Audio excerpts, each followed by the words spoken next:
کتاب المحند کے متعلق بعض چیزیں کو ذکر کرنا مقصود ہے۔ سب سے پہلی بات کہ ہمارے دوست ہر جگہ پر المحند کو اچھالتے پھرتے ہیں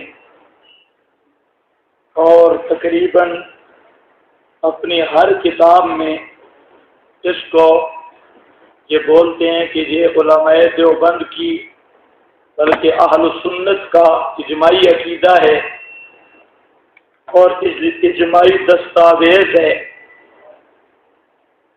جس پر ایمان رکھنا ضروری ہے۔ یہ خوشبو والا عقیدہ ہے، اس میں بہت سارے اکابر مجرمیہ کی تقریرات ہیں اور اس میں بھی جتنے اکابر مجرمیہ تصدیق کرنے والے ہیں اسی پر زیادہ زور لگا رہے ہیں المحند علی المفند، لیکن یہ خوشبو والا عقیدہ بھی المحند کا صریح دشمن ہے۔ المحند کا یہ بھی منکر ہے، یہ انشاءاللہ آئے گا، باقی تو باتیں بعد میں ہوں گی۔ تو سب سے پہلی چیز یہ ہے ہم ان دوستوں سے یہ متعین کرواتے ہیں کہ المحند کی شرعی حیثیت کو واضح کرو۔ المحند یہ معیار ایمان ہے، تب بتاؤ معیار حنفیت ہے، تب بتاؤ معیار اہل سنت ہے، تب بتاؤ۔ یہ جو اتنا اچھالا ہے المحند نام سنا ہے نا المحند کا؟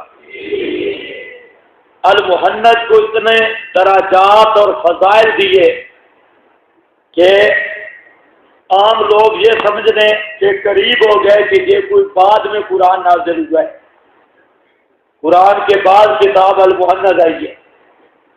تو ہمارا یہ سوال ہے کہ المحند کی شرعی حیثیت کیا ہے؟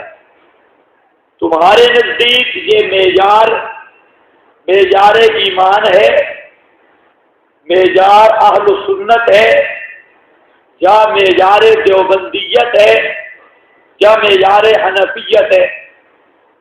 جو متعین کر لو۔ میرا دعویٰ ہے کہ اگر المحند یہ معیار ایمان ہے تو دنیا میں کوئی بھی پھر ایمان والا نہیں، نہ پہلے نہ پچھلے۔ اگر یہ بالخصوص علماء دیوبند اگر المحند معیار ایمان ہے تو علماء دیوبند میں سے ایک بھی اس معیار پہ پورا نہیں اترتا جو المحند کا ہے۔ اگر یہ معیار اہل سنت ہے تو علماء دیوبند میں سے ایک بھی اہل سنت نہیں، اور المحند کرنے والے بھی وہ بھی اہل سنت نہیں۔ اگر یہ معیار حنفیت ہے تو علماء دیوبند اور المحند کے نام پہ فرقہ بازی کرنے والے ان میں ایک بھی حنفی نہیں۔ یہ میرا دعویٰ ہے، اس پہ کرے کوئی گفتگو۔ یہ المحند اگر معیار ایمان ہے، اکابر میں ایک بھی مسلمان نہیں۔ المحند اگر معیار اہل سنت ہے تو اکابر میں ایک بھی سنی نہیں۔ المحند اگر معیار دیوبندیت ہے، اکابر میں ایک بھی دیوبندی نہیں۔ کتنے لفظ بولے میں؟ 3 لفظ۔ ان سے متعین کرواؤ۔ میرا اپنی طرف سے بے شک دعویٰ رکھو، اپنی طرف سے ہم مدعی ہیں، ہم کہتے ہیں ذرا بولو المحند کرنے والوں بولو، کیا ہے المحند؟ یہ معیار ایمان ہے یا معیار اہل سنت یا معیار دیوبندیت؟ کیا چیز ہے؟ جو بھی تم معیار مقرر کرو اس کو معیار ایمان سمجھو۔ اکابر ایک بھی مومن نہیں، ایک بھی نہیں اکابرین سے پھر مومن اگر محمد معیار، اگر یہ معیار اہل سنت ہے، اکابر سے لے کر مولوی سرفراز خان تک حتیٰ کہ ماسٹر مینے تک، یہ پوری پارٹی اہل سنت سے فارغ، اگر یہ دیوبندیت کا معیار ہے تو پھر پوری اکابر علماء دیوبند میں سے ایک بھی دیوبندی نہیں۔ یہ بات سمجھ گئے؟ یہ بات ہے یہ میں نے دعویٰ اپنا بتا دیا، میرا دعویٰ ہے اس کو جو بھی معیار بناؤ، معیار ایمان بناؤ، معیار دیوبندیت بناؤ، معیار حنفیت بناؤ، جو مرضی بناؤ، المحمد ہے کیا؟ یہ شیخ محمد بن عبد الوہاب اور ہندوستان کے علماء حق، یہ لکھی ہوئی کتاب ہے جرنیل دیوبند مولانا محمد منصور نعمانی، جو معارف الحدیث والے بزرگ ہیں، یہ بہت بڑے مناظر بھی ہیں اور محدث بھی ہیں، مولانا محمد منصور نعمانی۔ یہ تو المکتبہ طاہریہ سے شائع شدہ ہے، لیکن میرے پاس اصل مکتبے کی بھی موجود ہے، کیونکہ آج کل یہ کہتے ہیں مکتبے فلاں سے شائع ہوئی، اصل بھی موجود ہے۔ اس کا ایک جملہ بہت قیمتی ہے، فرماتے ہیں کہ واقعہ یہ ہے کہ التصدیقات اسی المحنت جو بعد میں بنی ہے، پہلے یہی ہے التصدیقات بتایا تھا۔ التصدیقات حضرت مولانا خلیل احمد کی کوئی مستقل تصنیف نہیں ہے۔ التصدیقات حضرت مولانا خلیل احمد صاحب کی کوئی مستقل تصنیف نہیں۔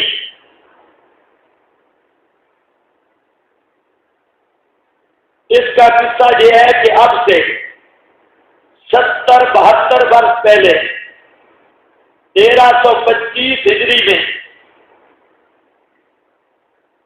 مدینہ کے بعض علماء نے ایک خاص واقعہ کی وجہ سے، خاص واقعہ احمد رضا کا اسام الحرمین،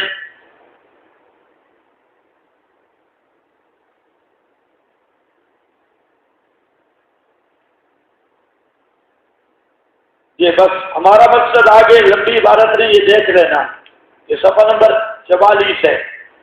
میں صرف بتا رہا ہوں کہ المحنت یہ کوئی مستقل کتاب ہی نہیں، جس کو اتنا بڑھایا جا رہا ہے، یہ مولانا خلیل احمد اسارت پوری رحمہ اللہ کی مستقل کتاب ہی نہیں، تصنیف بھی نہیں، یہ خط تھا، یہ صفحہ نمبر 44 ہے، شیخ محمد بن عبد الوہاب اور ہندوستان کے علماء حق۔ اصل حقیقت یہ خط تھا، اس پر بہت سارے حوالے ہیں، لیکن میں اب دوسری لائن کر رہا ہوں۔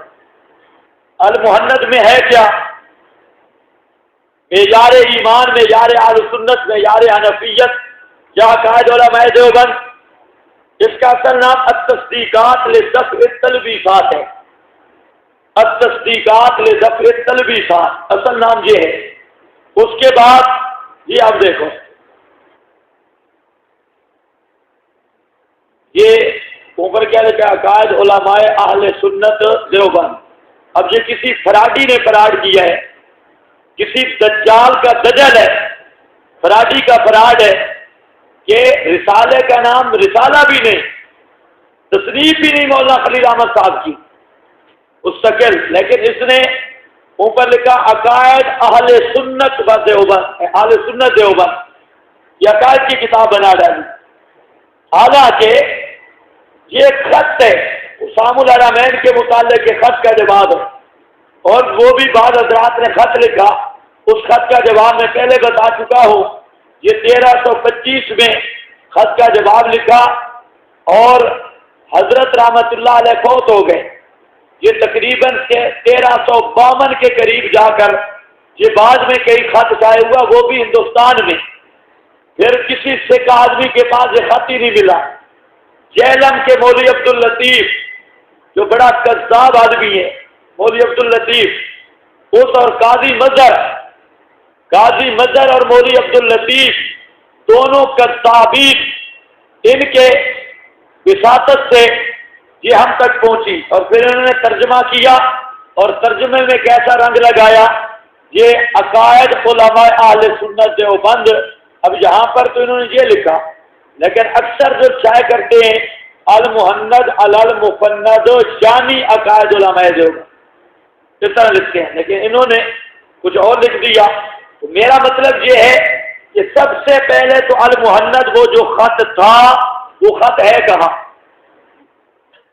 کس کے پاس رہا وہ خط؟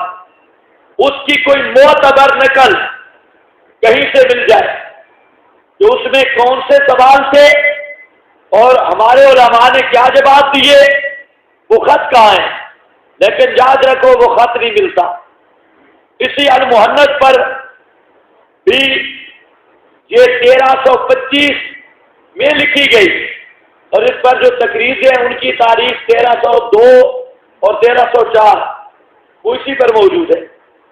1302 اور 1304 یہ لکھی کب گئی؟ 25 میں، اور تصدیقیں کب کی ہیں؟ 1304 1302 لکھی کب گئی؟ 25 میں، اور تصدیقیں 1304 کی موجود ہے۔ ہمارے علاقہ میں ایک فوجی ہے، اس کے پاس آیا ایک آدمی گائے لینے کے لیے، خریدنی تھی گائے، تو اس فوجی نے گائے کی تعریف کی، یہ گائے بڑی اچھی ہے اور ماشاءاللہ بہت اچھی ہے، اور یہ گائے بہت اچھی ہے اور بہت اچھی ہے۔ کیسی اچھی ہے؟ کہتا ہے کہ یہ گائے جو ہے نا، یہ 6 ماہ کی نہ 4 ماہ کی سوئی ہے، 4 ماہ سوئی سمجھتے ہو نا، بچہ دیا ہے 4 ماہ کا، اور 6 مہینے کی گابن بھی ہے۔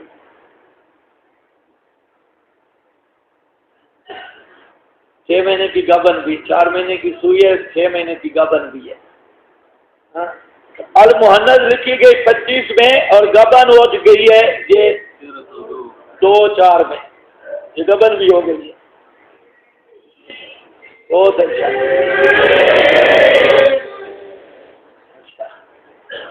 اب سمجھے بات، وہ بات بعد میں کرتے ہیں۔ المحند میں ہے کیا؟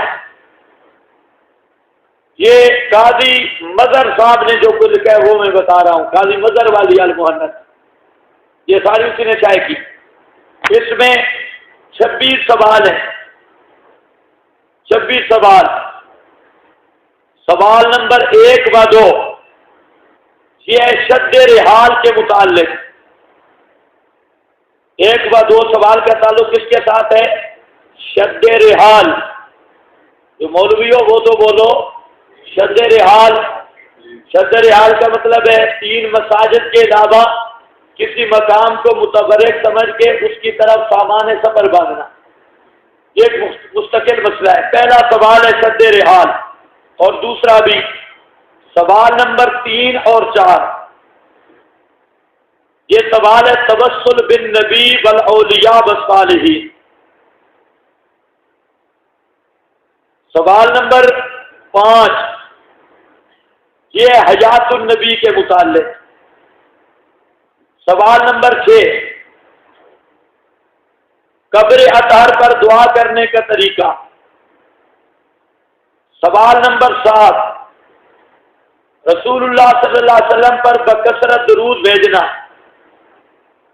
سوال نمبر 8، 9، 10 ائمہ اربعہ کی تقلید کا حکم۔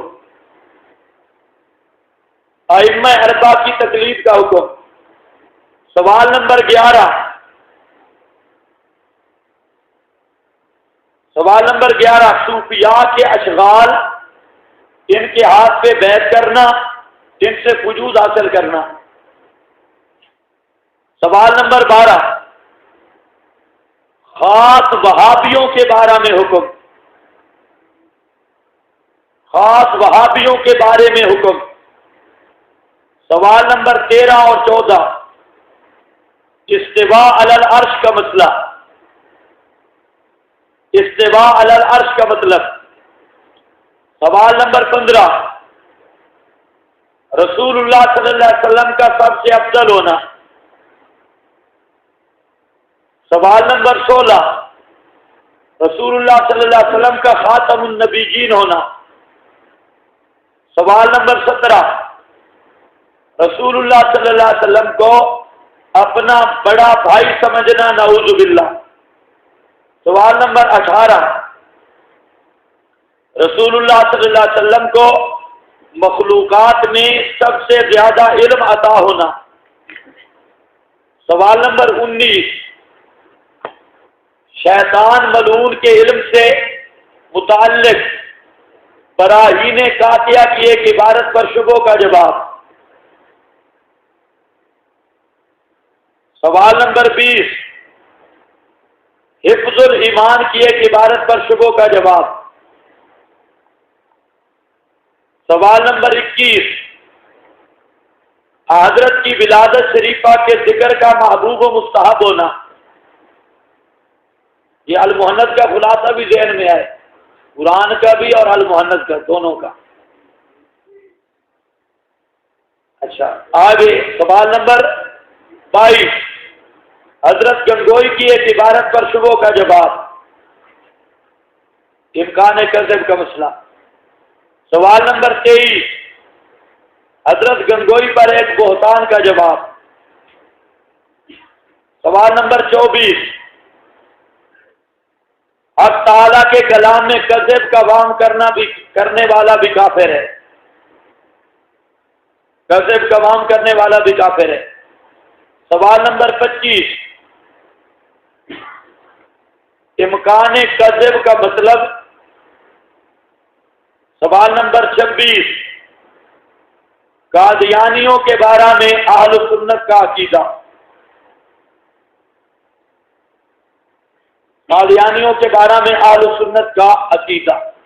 یہ 26 سوال ہیں جی، کتنے سوال ہیں؟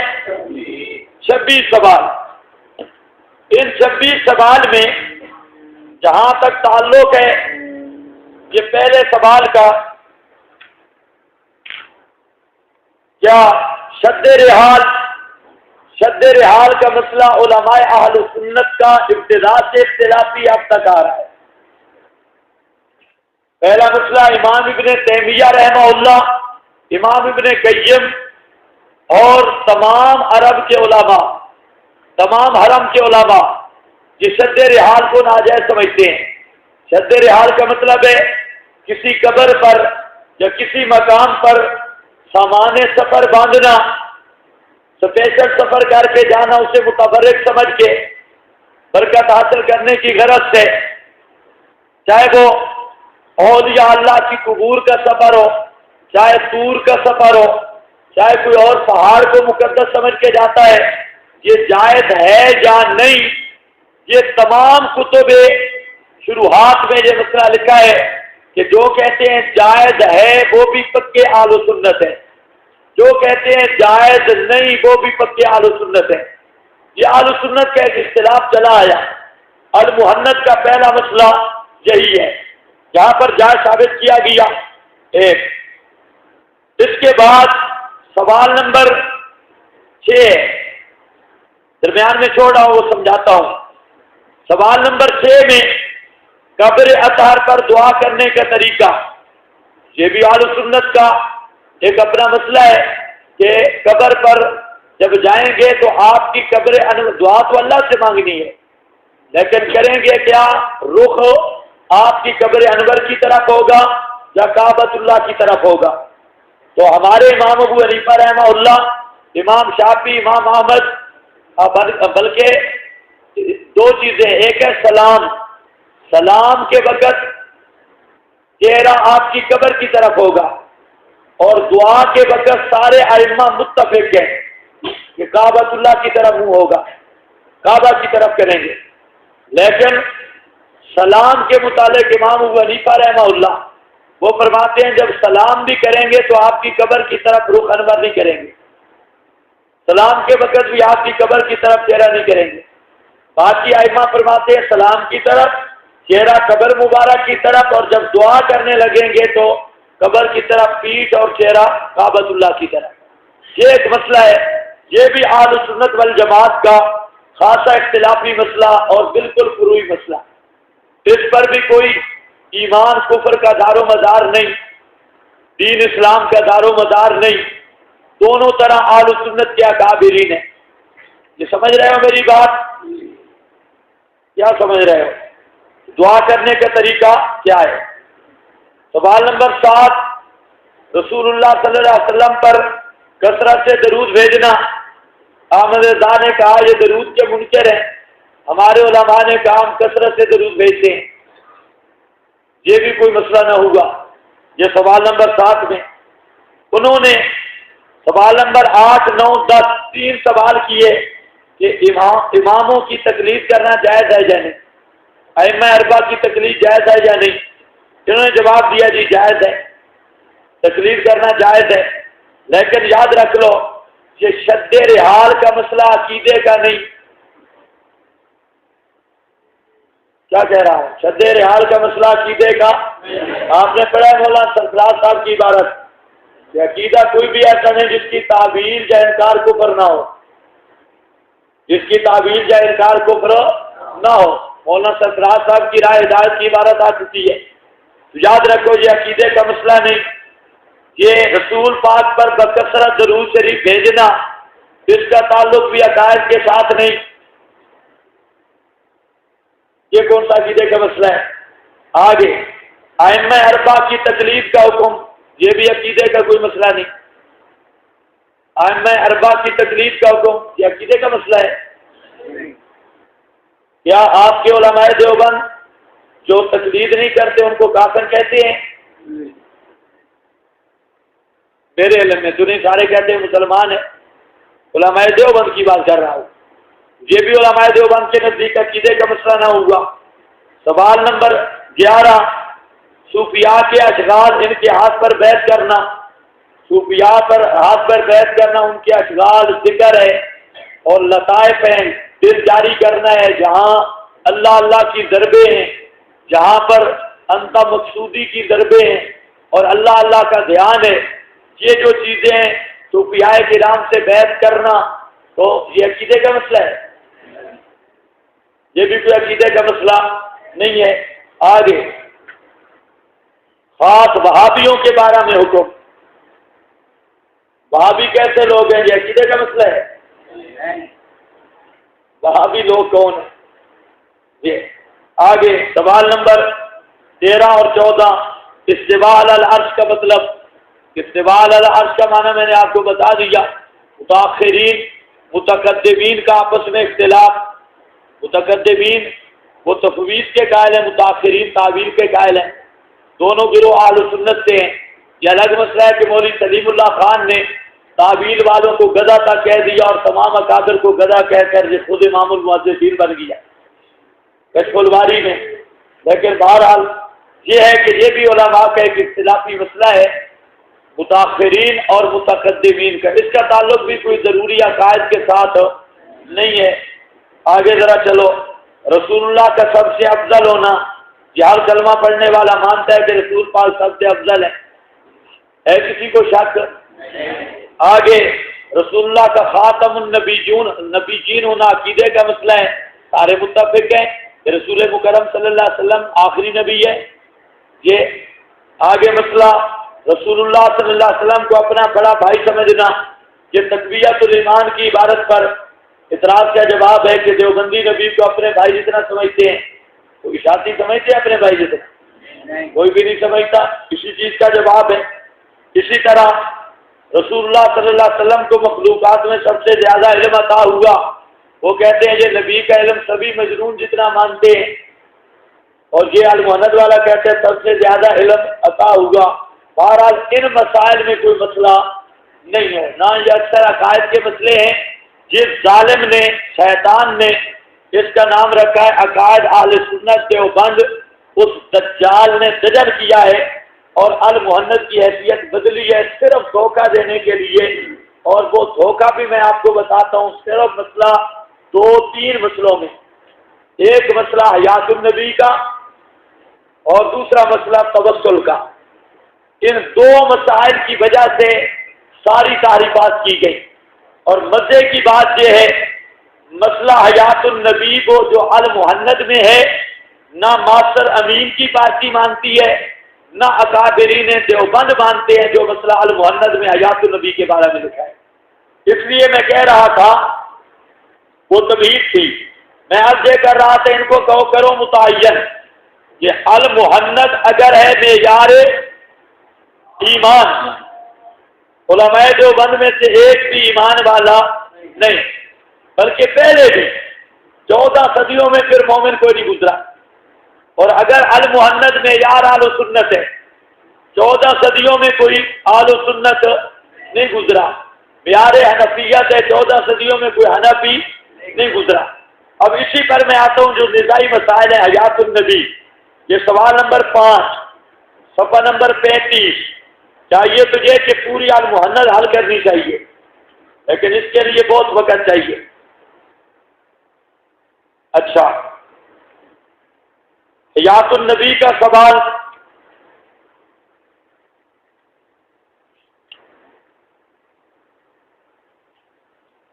یہ انہی کا اپنا ترجمہ میں کر رہا ہوں، ایک سالی قاضی مظہر صاحب کا ترجمہ اور عبداللطیف کا۔ ما قولکم فی حیات النبی صلی اللہ علیہ وسلم، کیا فرماتے ہو جناب رسول اللہ صلی اللہ علیہ وسلم کی قبر میں حیات کے متعلق، کہ کوئی خاص حیات آپ کو حاصل ہے یا عام مسلمانوں کی طرح برزخی حیات ہے؟ عام مسلمانوں کی طرح کیوں نہیں بولتے؟ عام مسلمانوں کی طرح وہ خاص حیات ہے یا برزخی؟ سوال کے تیور بھی دیکھو، وہ خاص حیات ہے یا برزخی؟ برزخی حیات ہے۔ الجواب کہتا ہے جواب، ہمارے نزدیک، ہمارے مشائخ کے نزدیک حضرت اپنی قبر مبارک میں زندہ ہیں اور آپ کی حیات دنیا کی سی ہے، آپ کی حیات دنیا کی سی ہے، یہ ترجمہ۔ اور عربی عبارت حیاتہ دنیویۃ لا برزخیہ، حیاتہ دنیویۃ لا برزخیہ۔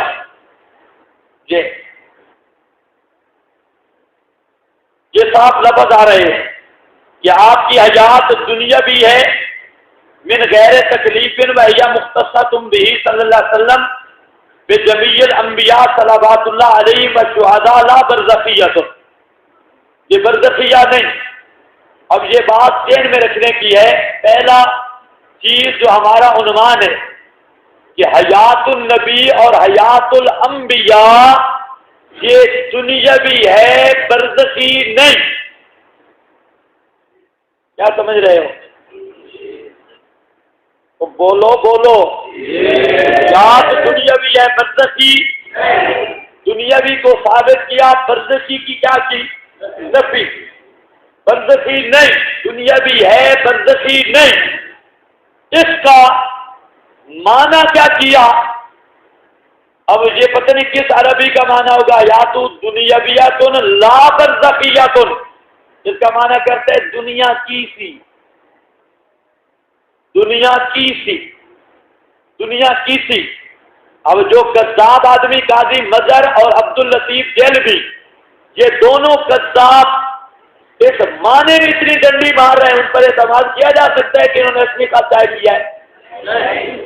عربی عبارت ساتھ لکھی ہے، عربی ہے حیات دنیاویۃ لا برزخیہ، اور اس کا معنی کیا جا رہا ہے ترجمہ دنیا کی سی ہے۔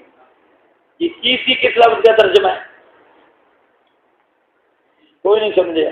کی سی کہاں سے نکل آیا؟ دنیا کیسی یا تجھے دونوں جاہل ہے یا پھر کذاب ہے. اگر راوی اس طرح جھوٹ بولے جنڈی مارے محدثین کے نزدیک وہ کذاب ہے. اب دونوں میں سے جو مانو، اگر یہ قاضی مظہر اور عبداللطیف یہ دونوں جاہل گزرے تو پھر مانو جاہل پہ جاہل کی بات کا کیا اعتبار ہے. اذا خاطبهم الجاهلون قالوا سلاما.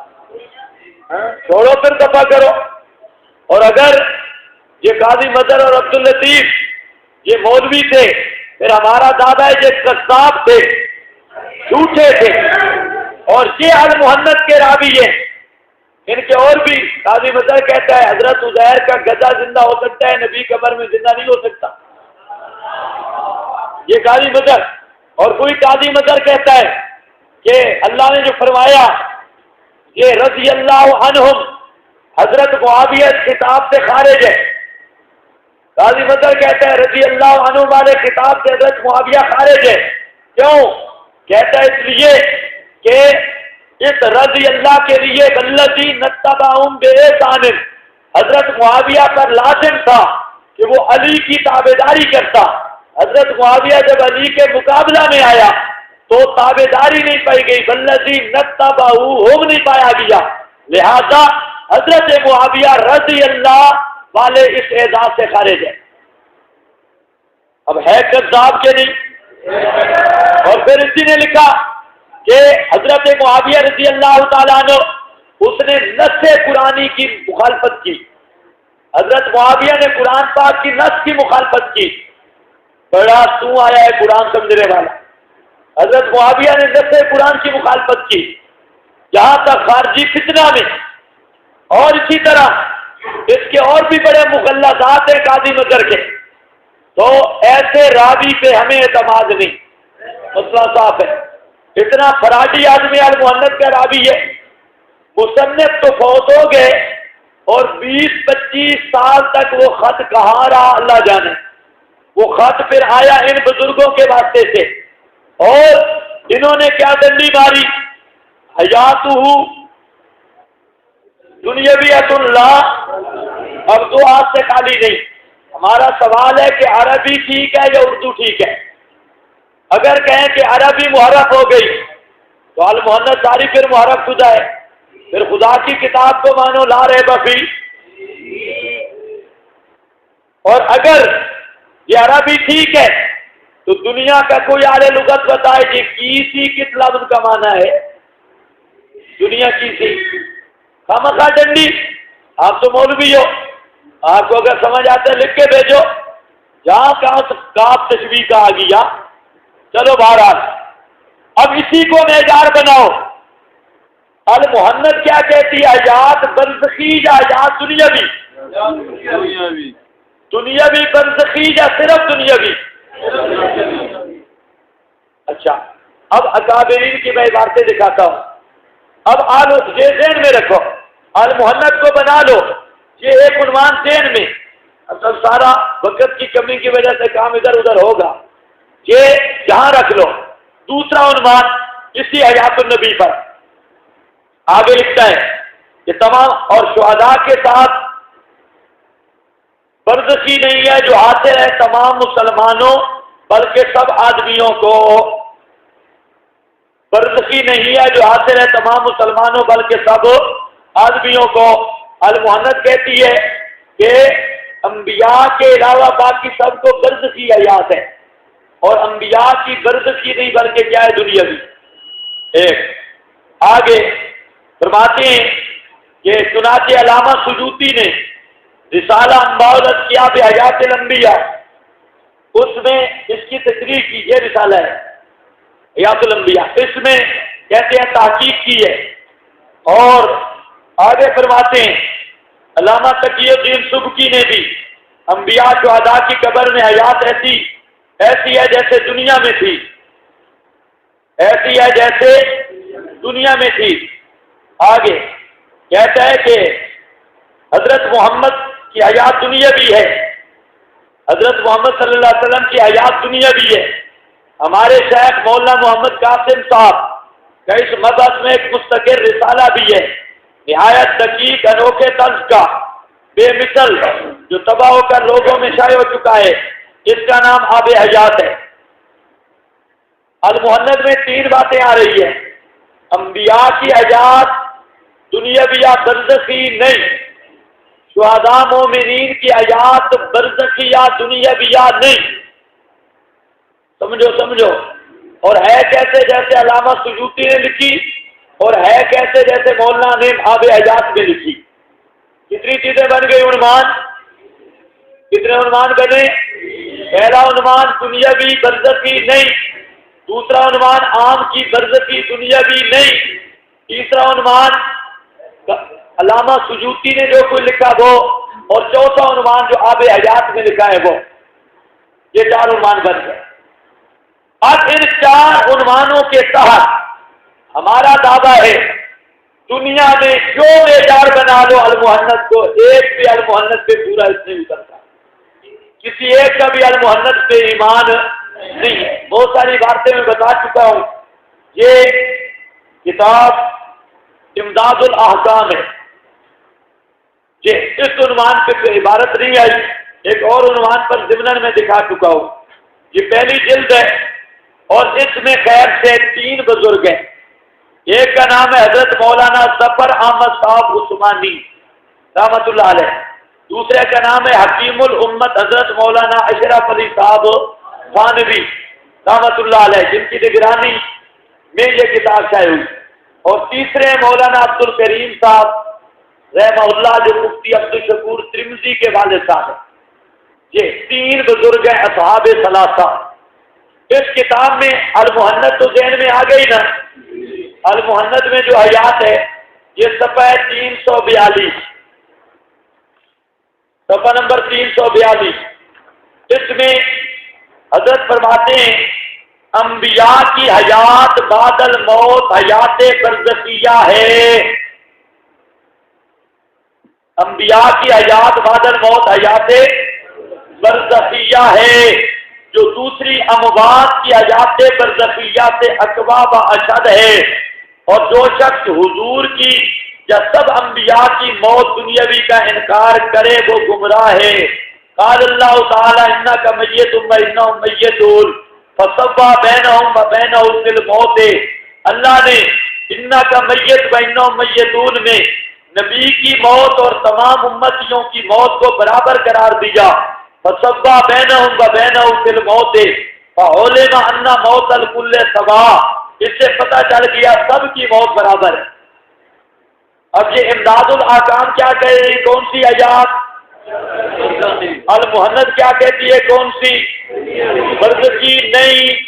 اب ہم کہتے ہیں لے آؤ، یہ اگر المحنت معیار ایمان ہے، حضرت تھانوی، مولانا ظفر احمد عثمانی، مولانا عبد الکریم، ان میں سے ایک بھی مسلمان ثابت نہیں ہوگا، کیونکہ یہ صاف المحنت کے منکر ہیں۔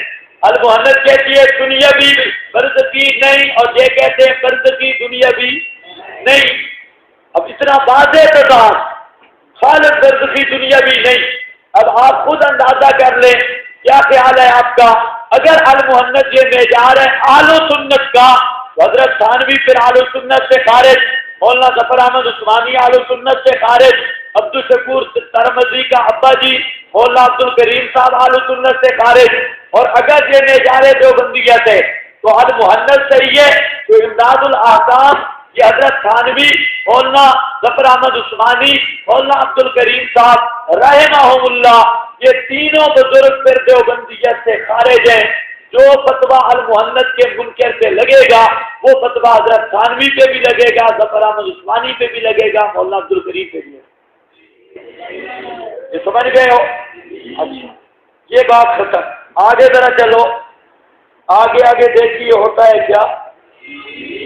یہ فتاوی رشیدیہ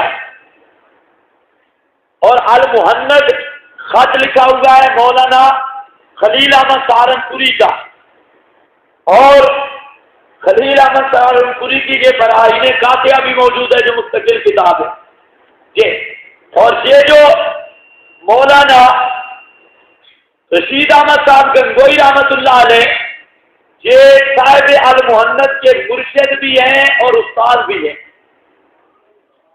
حضرت گنگوئی صاحب المہند مولانا خلیل احمد صاحب کے استاد بھی ہیں اور مرشد بھی ہیں۔ اب یہ حضرت گنگوئی دیوبندی تھے یا نہیں؟ جی اونچے بولو۔ آپ پر جمعے کے سارے اثرات ہیں اور سپیکر ہی کوئی حیاتی للڑ ہی لگتا ہے۔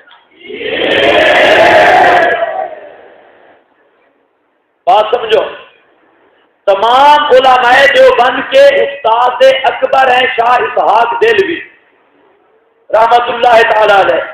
کون؟ شاہ اسحاق دہلوی۔ تمام اکابر علماء دیوبند کے استاد۔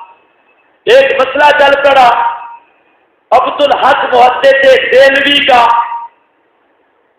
کہ قبر پہ جا کے دعا کروانی جائز ہے یا نہیں۔ میں نے آپ کو بتایا عبدالحق دہلوی بہت ڈھیلا آدمی ہے اور 90% بریلوی ہے، 10% اس کی عبارتیں اچھی بھی ملتی ہیں، لیکن 90% عبدالحق محدث دہلوی بتایا نا، اوبل اول اوبل آخر اوبل ظاہر ہوا بکل شیء علیم، وہ کہتے ہیں ہوا کہ مرج نبی پاک علیہ السلام۔ اسی طرح ان کی اور بھی ما ثبت بالسنہ ساری باتوں کو ثابت کیا۔ تو حضرت مولانا عبد الغنی جاجوی رحمۃ اللہ علیہ وہ فرماتے تھے، ہم تو چھوٹے ہیں، وہ فرماتے کہ ابو جہل کی قلم سے اسلام کو اتنا نقصان نہیں پہنچا جتنا ابو جہل کی تلوار سے اتنا نقصان نہیں پہنچا جو عبدالحق کی قلم سے پہنچا ہے، سیوطی اور عبدالحق کی قلم سے۔ جی بلکہ ان کی کتاب ہے نا کتاب التوحید، دوسری جلد، اس میں انہوں نے لکھا بھی ہے، یہ عبارت لکھی بھی ہے۔ چلو بہرحال عبدالحق دہلوی نے یہ کہہ دیا کہ انبیاء کرام کی قبور پر جا کر انہیں یہ کہنا کہ ادعو اللہ لی، یہ کہنا جائز ہے کہ آپ ہمارے لیے اللہ سے دعا کریں، دعا کریں اللہ ہمارا یہ کام کر دے۔ یہ کیا ہے؟ جائز، جس کو ہم کیا بولتے ہیں؟ استشفاء۔ یہ عبدالحق نے لکھا۔ حضرت شاہ اسحاق دہلوی رحمت اللہ تعالی علیہ، اچھا عبدالحق نے کہا کہ انبیاء کے علاوہ کسی کی قبروں پر جا کر یہ دعا کروانی جائز نہیں، انبیاء کی قبور پر یہ دعا کروانی جائز ہے۔ یہ کس نے بات کی؟ بولتے کیوں نہیں؟ عبدالحق دہلوی نے۔ اس کا جواب دے رہے ہیں شاہ اسحاق دہلوی، اور اس کو حضرت گنگوئی بطور دلیل کے ذکر کر رہے ہیں فتاوی رشیدیہ میں۔ شاہ صاحب کی اصل عبارت میرے پاس کتاب موجود ہے، اربعین مسائل اربعین، وہ لیکن میں دونوں کی شہادت کٹی یہاں پر دینا چاہتا ہوں۔ کہتے ہیں کہ قبور انبیاء علی حکم ممانعت استعانت و استمداد از اہل قبور مستثناء ان بلحاظ آنکھیں اینشا راہ در برزخ حیات ابدی ثابت شدہ۔ یہ ان کی بات کر رہے ہیں شاہ عبدالحق دہلوی کی۔ کہتے ہیں کہ وہ کہتے ہیں انبیاء کرام کی جو قبور ہیں وہ استشفاء اور استعانت والے مسئلہ میں مستثنیٰ ہے، کیونکہ انبیاء کو حیات حاصل ہے، انبیاء کو حیات حاصل ہے۔ آگے اور یہ جو شاہ صاحب ہے یہ جواب دیتا ہے، کہتا ہے نہیں، انکار فقہا آمد، انکار فقہا آمد، فقہا نے جو انکار کیا ہے وہ عام ہے، نہ نبی کی قبر سے دعا کی درخواست کر سکتا ہے نہ غیر نبی کی، یہ عام۔ کیوں؟ کہتے ہیں حیات آنجا مماثل حیات دنیا نیز، انبیاء کی جو حیات ہے نا، حیات آنجا برزخ کی حیات، حیات مماثل و حیات دنیا نیز، وہ دنیا کی سی نہیں۔ مماثل و حیات دنیا نیز کا کیا معنی؟ دنیا کی سی نہیں۔ اب نیچے ترجمہ بھی انہوں نے یہ کیا کہ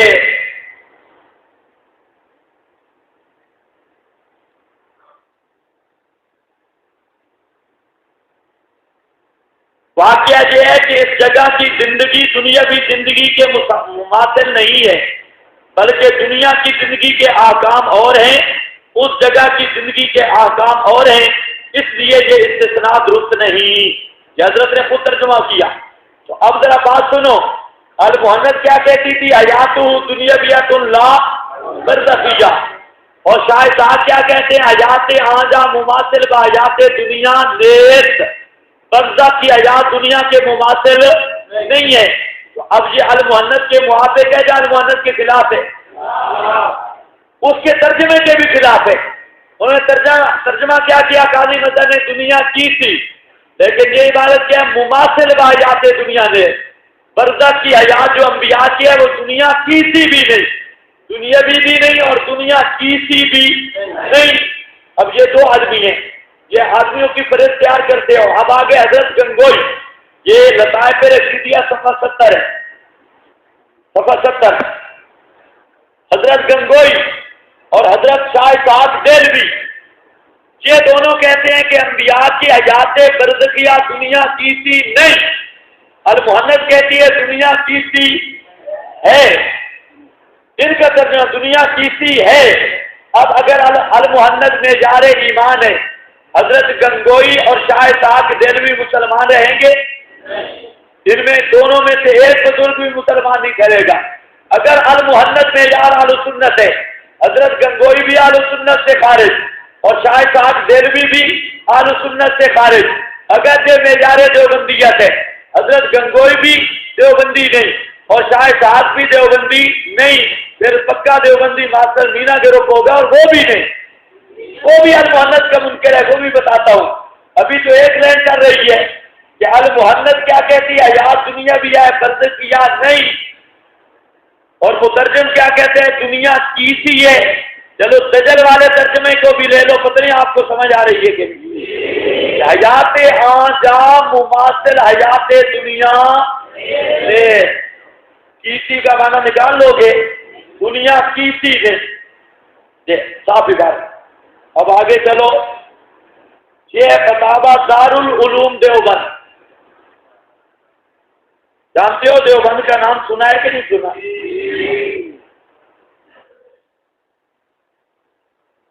یہ اس کی 5-6 جلدیں، 5ویں جلد اور 6ویں جلد، صفحہ نمبر ہے 287،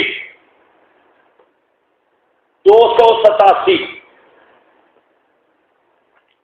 آپ بیٹھے ہیں سست اور وقت کر رہے ہیں ضائع، میں جو تکرار کر رہا ہوں آپ کے چہروں کو دیکھ کر۔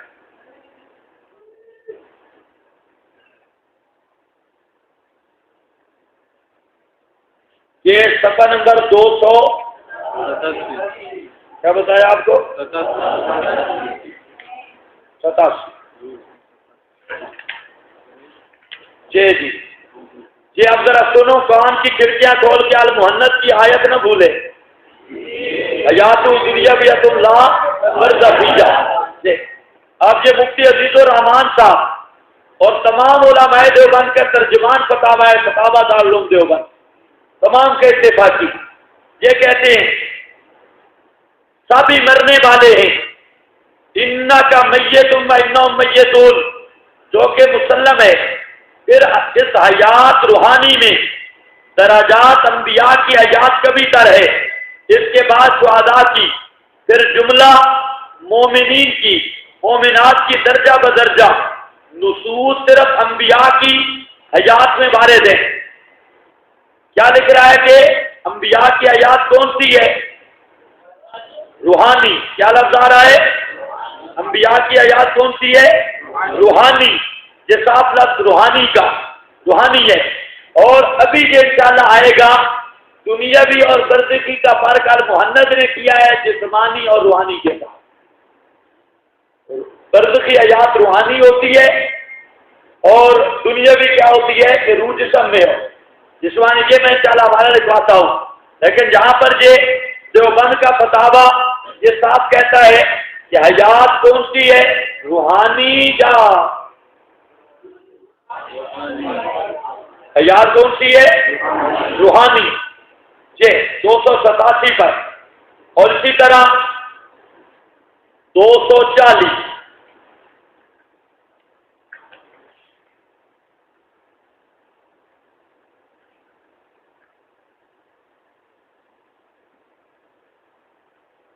دیکھ آ گیا جی، کہتا ہے کہ انبیاء کرام کی حیات شہداء کی حیات سے بھی اقوا باتم ہے، اور مراد اس حیات سے حیات دنیاوی ظاہری نہیں ہے، جیسا کہ ارشاد باری ہے انکا میتون و انہم میتون، لہذا احکام اموات ظاہریہ سب پر جاری ہوتے ہیں، احکام اموات ظاہریہ سب پر جاری ہوتے ہیں۔ فرماتے ہیں کہ انبیاء کی حیات ہے لیکن وہ حیات دنیاوی ظاہری نہیں، حیات دنیاوی ظاہری نہیں۔ اور المؤنث کیا کہتے ہیں؟ حیات دنیاویت اللہ برزخیہ۔ فتاوی کیا کہتے ہیں؟ حیات دنیاوی بھی نہیں اور ہے بھی روحانی، دنیاوی بھی نہیں اور ہے بھی روحانی۔ اچھا، اس پر انشاءاللہ میں حوالہ بھی لکھواتا ہوں کہ اس نے صاف لفظ لکھا ہے برزخی کا بھی، یہ برزخی ہے۔ چلو بہرحال یہاں پر یہ دو حوالے، یہ صفحہ نمبر 240۔ اگر المؤنث معیار اہل سنت کا تو فتاوی دارالعلوم دیوبند والا یہ نہ سنی، اگر یہ اہل سنت سے خارج، اگر المؤنث یہ معیار ایمان کا تو پھر دیوبندی سارے ایمان سے فارغ، اگر یہ معیار دیوبندیت کا تو پہلے فتاوی دارالعلوم دیوبند کو جلا دو، اس میں بھی المؤنث کے خلاف لکھا ہے۔ یہ ہے میرے پاس تقریر ترمذی، شیخ الاسلام حضرت مولانا حسین احمد صاحب مدنی رحمت اللہ علیہ، کس کی؟ حضرت مدنی، جانتے ہو کہ نہیں جانتے؟ حضرت مدنی، یہ صفحہ نمبر ہے 908۔ 908 اس میں ذرا عبارت سمجھنی ہے۔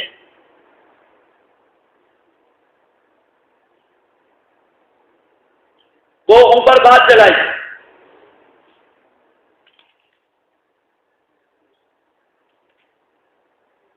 انبیاء کی حیات فی القبور پر علامہ سیوطی نے رسالہ لکھا اور بیکی نے بھی حیات الانبیاء پر ایک رسالہ لکھا ہے۔ آگے انبیاء کے زندہ فی القبور ہونے کے معنی یہ ہے کہ ان کی روح زندہ ہے۔ اب ذرا بات سمجھو، نہیں جی نہ کرو، پہلے بات سمجھو۔ حضرت شہد کی بات تھوڑی سی مشکل ہے، فرماتے ہیں کہ کیا معنی ہے حیات فی القبور کا؟ اگر اس کا یہ معنی لو، معنی یہ ہے کہ ان کی روح زندہ ہے، تو وہ تو ہر شخص کو حاصل ہوتی ہے، ہر شخص کی روح زندہ ہے، کیونکہ منکر نکیر سے مکالمہ ہوتا ہے، منکر نکیر سے مکالمہ ہوتا ہے۔ اگر تم یہ کہو کہ حیات الانبیاء سے مراد روح زندہ ہے تو سوال کر رہے ہیں، روح تو ہر ایک کی زندہ ہے، منکر نکیر سے بھی مکالمہ ہے تو آخر کسی قسم کی زندگی تو ہے روح کی، تو ہر ایک کی زندہ ہے۔ آگے اس میں انبیاء کی کوئی خصوصیت نہیں۔ اگر حیات دنیا بھی مراد ہے تو پھر انا کا میتون و انہم میتون کے کوئی معنی نہیں۔ اگر حیات دنیا بھی ہو تو انا کا میتون و انہم میتون کے کوئی معنی نہیں۔ آج اگر کوئی اختلاف پیدا ہو جائے تو آپ کے پاس فیصلہ نہیں لے جایا جا سکتا، تو حیات دنیاوی پر موت کا طغیان ہوا ہے تو کہا جائے گا حیات کلی مشکک ہے۔ حیات عنصری نمبر 1، حیات عنصری جس میں اتصال الروح بالجسد ہے کہ ایک کے بغیر دوسرا بیکار ہوتا ہے، اس حیات عنصری کو موت فنا کر دینے والی ہے۔ واہ، لکھو لکھو، زبردست عبارت ہے۔ فرماتے ہیں حیات کلی مشکک ہے۔ نمبر 1 حیات عنصری جس میں اتصال الروح بالجسد ہے کہ ایک کے بغیر دوسرا بیکار ہوتا ہے، ایک کے بغیر دوسرا بیکار ہوتا ہے، اس حیات عنصری کو موت فنا کر دینے والی ہے۔ توجہ ہے نہیں ہے؟ اس حیات کو موت سے حیات فنا ہوئی ہے یا بدستور سابق ہے؟ ہاں، وہ پہلی ساری باتیں لے آؤ۔ آگے نمبر 2 حیات برزخی، وہ بھی ہر ایک کو حاصل ہے۔ نمبر 3 حیات اخروی، یہ بھی سب کو حاصل ہوگی، یہ بھی سب کو حاصل ہوگی۔ تو 9 کے اعتبار سے اشتراک ہوا، مگر اشخاص کے اعتبار سے خصوصیت ہے کہ سونے کے پانی سے لکھنے والی عبارت کہ عالم برزخ میں جو حیات انبیاء کو دی جاتی ہے وہ اور کسی کو حاصل نہیں۔ کیا ہے؟ عالم برزخ میں جو حیات انبیاء کو دی جاتی ہے وہ اور کسی کو حاصل نہیں۔ جیسے ایک پہلوان کی زندگی اور مدقوق کی زندگی میں تفاوت ہے، مدقوق کی زندگی میں تفاوت ہے، ایسے انبیاء کو عالم برزخ میں اعلیٰ درجہ کی زندگی دی گئی۔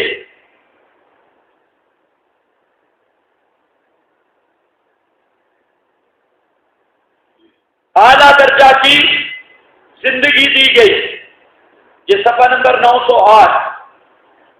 اب ذرا توجہ فرماؤ، اس عبارت کے فوائد بہت سارے ہیں، ہمارے عنوان کے مطابق میں بات کر رہا ہوں۔ حضرت مولانا سید حسین احمد مدنی رحمۃ اللہ علیہ فرماتے ہیں کہ حیات سے کون سی مراد ہے؟ اگر حیات دنیاوی مانے تو انا کا میتن والی آیت کا معنی ہی کوئی نہیں بنتا۔ انا کا میتن والی آیت کا معنی، اور المحنت میں کیا لکھا ہے؟ حیات۔ اور حضرت مدنی کیا کہتے ہیں؟ اگر حیات دنیاوی مانے تو صاحب نفس کے خلاف ہے۔ اب میں اور عنوان دے رہا ہوں، وہ چلائیں گے لیکن درمیان میں یہ عنوان سمجھو۔ حضرت مدنی کہتے ہیں اگر حیات دنیاوی مانے تو کس کے مخالف ہے؟ قرآن پاک کی نص کے مخالف ہے۔ اب جو قرآن کی نص کے مخالف عقیدہ رکھے مسلمان ہوگا؟ تو حضرت مدنی کے بقول المحنت کو ماننے والا وہ مسلمان ہی نہیں، وہ تو نص کے مخالف ہے۔ اتنے آپ سمجھے ہیں کہ یہ میرا فتویٰ نہیں، المحنت کہتی ہے حیات دنیاوی، مولانا مدنی کہتے ہیں حیات دنیاوی مانے تو انا کا میت ان کی نص کے خلاف ہے۔ اب المحنت کو قرآن کے خلاف ہم بتلا رہے ہیں یا مولانا مدنی؟ کیا مصیبت ہے؟ یا تو آپ کو سمجھ نہیں آ رہی، سارے گپے لگاتے ہو، کوئی ادھر ادھر دیکھتے ہو۔ مولانا مدنی کیا فرماتے ہیں؟ حیات دنیاوی ماننا کس کے خلاف ہے؟ المحنت کیا کہتی ہے؟ حیات دنیاوی۔ اب المحنت کو نص کے خلاف کون بتا رہے؟ مولانا حسین احمد صاحب مدنی۔ ہم پہ نہ غصے ہو، مولانا مدنی فرماتے ہیں۔ اب اچھا مولانا مدنی نص کے خلاف عقیدہ رکھتے ہوں گے؟ اگر المحنت کو معیار ایمان بناؤ اور بزرگ کی قربانی دینی پڑے گی۔ مولانا حسین احمد مدنی پہلے نام فہرست بناتے ہیں، میں نے اس کی لمبی چوڑی فہرست بنائی ہے، کابر کا باغی کون دوسرے حصہ میں۔ یہ المحنت کی بہت لمبی چوڑی شرح ہے۔ یہ شروع کر رہے تھے کہ المحنت ہم وفاق المدارس میں پڑھاتے ہیں، میں بڑا خوش ہوا تھا اس وقت، میں نے کہا کوئی نہیں شرح پہلے میں لکھ دیتا ہوں، پڑھا دیں اور پڑھاؤ المحنت۔ اب دیکھو یہ کتاب ہے جس کو ہر جگہ پہ المحنت المحنت المحنت المحنت۔ چلا اب ذرا سمجھو، اگر المحنت معیار ہے ایمان کا تو شیخ الاسلام کا ایمان نہیں ثابت ہوتا۔ اگر المحنت معیار ہے اہل سنت کا تو شیخ الاسلام اہل سنت سے خارج۔ اگر المحنت معیار ہے دیوبندیت کا تو مولانا حسین احمد مدنی دیوبندیت سے خارج۔ اب ان کو بتاؤ، یہ مولوی سلیم اللہ خان صاحب ادھر کہتے ہیں میں یہ بھی، اچھا چلو اس کو چھوڑو، ابھی ادھر کہتا ہے کہ میں خلیفہ ہوں مولانا مدنی کا۔ اس کو خلیفہ کچھ تو لحاظ فرمائیں بزرگوں، آپ بڑے آدمی ہیں، کچھ تو شرف فرمائیں۔ جب آپ خلیفہ ہیں مولانا مدنی کے تو مولانا مدنی کہتا ہے یہ نفس کے خلاف ہے دنیاوی حیات ماننا، انا کا میت ان کا معنی ہی کوئی نہیں بنتا، صاف انکار ہے۔ تو پھر تجھے شرم نہیں آتی اس المحنت کو بھی پاک المدارس کے نصاب میں شامل کرتے ہوئے اور وہاں پر یہ کارڈ بناتے ہوئے کہ جو طالب علم المحنت پہ دستخط کرے گا وہ دیوبندی ہے، جو نہیں کرے گا وہ دیوبندی نہیں ہے؟ میرا پیر مرشد تو کہتا ہے یہ اس ناس کا معنی کوئی نہیں بنتا اگر ہم محنت کی عبارت کو لے تو انا کا میت میں انا ہوں میتون۔ پھر یہ کیا کہتے ہیں انبیاء کو دنیا بھی حیات آتے رہے یا عالم برزخ میں؟ کہاں کون سی حیات ہے؟ عالم برزخ۔ اب یہ تقریر ترمذی ہے اور مولانا مدنی کے 7 حوالے اور بھی ہیں، 7 حوالے اور بالکل صاف، اور اسی کتاب میں نے لکھا ہے کہ کوئی مردہ بھی نہیں سنتا۔ حنفیہ کا یہی مسئلہ ہے، کوئی مردہ نہیں سنتا۔ یہ مولانا مدنی ہے۔ یہ ادھر ایک مفتی اقبال ہے دجال اعظم، پتہ نہیں میں نے تو اس بے ایمان کی شکل نہیں دیکھی، ابھی اس کا ایک رسالہ آیا نیا جو طالب علموں کو دیا، اس میں چلو اس کی رات میں تبصرہ کریں۔ چلو آگے چلو آگے، ٹائم کم ہے۔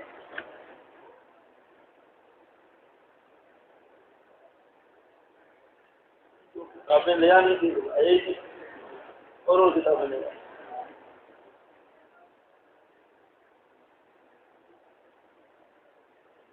یہ ہے کفایت المفتی، مفتی اعظم ہند کا، مفتی کفایت اللہ صاحب دہلوی رحمت اللہ تعالی علیہ۔ اچھا ایک بات ذہن میں رکھ لو، کسی مقام پہ جب بات ہوتی ہے وہ لوگ دھوکہ دیتے ہیں حیات فی القبر کی کہ قبر میں حیات ہے، اور ہمارے کئی ساتھی گھبرا جاتے ہیں قبر میں حیات۔ یہ کوئی مسئلہ نہیں، ہم کہتے ہیں قبر میں حیات ہے۔ یہ کون سی بات ہے قبر میں حیات ہو؟ لیکن مسئلہ میں نے ابتداء آپ کو بتایا ہے کہ روح جسم میں ہے یا نہیں، روح کا تعلق تصرف بدن کے ساتھ ہے یا نہیں۔ اس لیے مت کہیں جگہ پہ کسی جگہ پہ آئے قبر میں حیات، یہ قبر نہیں تھے فلاں نہیں تھے فلاں، یہ ساری اصطلاحیں اپنی۔ ہم نبی پاک کے جسم کی حیات بھی مانتے ہیں، یہ بھی آپ کو بتاؤ، پہلے میں سمجھا چکا ہوں۔ آپ کے جیسے اقدس کی حیات بھی مانتے ہیں، صرف ہم 2 چیزیں نہیں مانتے کہ روح مبارک جسم کے اندر ہو یا روح کا تعلق تصرف ہو جسم کے ساتھ، یہ 2 چیزوں کے ہم منکر ہیں۔ اگر ایسی عبارت کوئی ہے دنیا سے کسی مسلم بزرگ کی پیش کرو وہ ہمارے خلاف ہوگی، لیکن صرف کہیں آ جائے حیات فی القبر تو ایسی تعبیرات ہوتی رہتی ہیں اور قبر کے وہ مسئلے جدائے۔ صرف ہمارا انکار ہے کہ روح جسم میں نہیں، روح کا تعلق تصرف جسم کے ساتھ نہیں۔ سمجھ آ گئی یہ بات؟ ایک جگہ میں پیش کرتا ہوں سمجھاتا ہوں، جہاں پر یہ مفتی کفایت اللہ صاحب دہلوی ان کو سمجھتے ہو کہ جانتے ہو کہ نہیں جانتے؟ یہ صفحہ نمبر ہے 88 کفایت المفتی کا، پہلی دوسری پہلی جلد ہے کٹھی ہے، 80 صفحہ کی پہلے عبارت سنو۔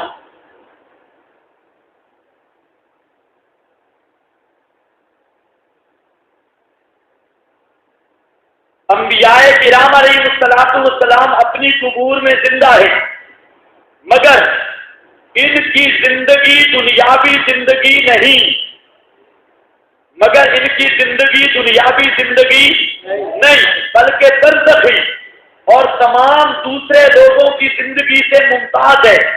اسی طرح شہداء کی زندگی بھی برزخی ہے، انبیاء کی زندگی سے نیچے درجے کی ہے۔ اگلی عبارت، دنیا کے اعتبار سے تو وہ سب اموات میں داخل ہیں، دنیا کے اعتبار سے تو وہ سب اموات میں داخل ہیں۔ انکا میتون و انہم میتون، اس کی صریح دلیل ہے۔ انکا میتون و انہم میتون، اس کی صریح دلیل ہے۔ اور یہ تکمیل الایمان وہ بات میں چھوڑ رہا ہوں، کسی کو شبہ نہ پڑے قبور میں زندہ ہیں۔ مفتی صاحب نے خود لکھا ہے قبر سے مراد عالم برزخ ہے۔ جواہر الایمان کا رسالہ میرے پاس موجود ہے، قبور سے مراد عالم برزخ ہے۔ اور جہاں پر آگے وضاحت بھی ہے، مگر ان کی زندگی دنیاوی زندگی نہیں ہے۔ المحنت کیا کہتی ہے؟ حیاتو دنیاویہ لا برزخیہ۔ اور مفتی صاحب کیا کہتے ہیں؟ مگر ان کی زندگی دنیاوی زندگی نہیں ہے بلکہ برزخی اور تمام دوسرے لوگوں کی زندگی سے ممتاز ہے۔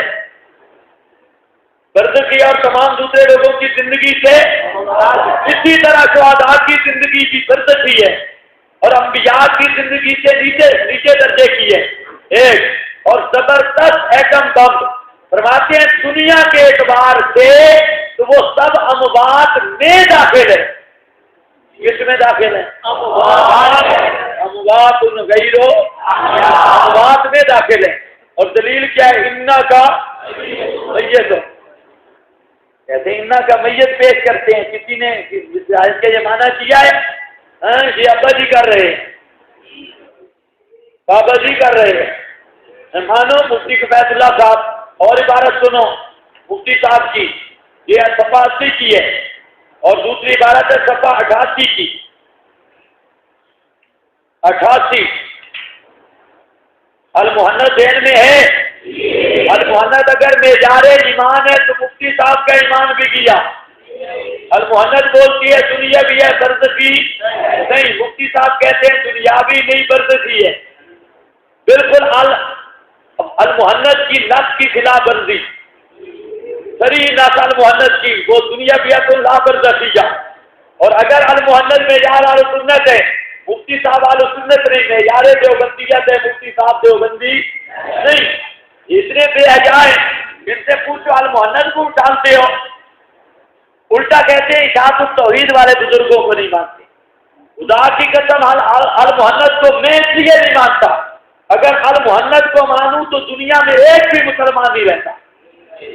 میں المحنت کو اس لیے نہیں مانتا، حیات دنیا بھی اللہ برزخیہ اگر یہ مانوں حضرت تھانوی مسلمان نہیں رہتا، ظفر احمد عثمانی نہیں رہتا، حضرت گنگوئی نہیں رہتے، اور مفتی کفایت اللہ صاحب دہلوی نہیں رہتے، حضرت شاہ صاحب دہلوی نہیں رہتے، اور مسلمان رہے گا کون؟ اگر میں جا رہا ہوں سنت مانوں جی سنی نہیں، میں یار دیوبندیت مانوں دیوبندی نہیں۔ اٹھائی ہوئی المحنت، یہ 88 صفحہ کی عبارت دیکھو۔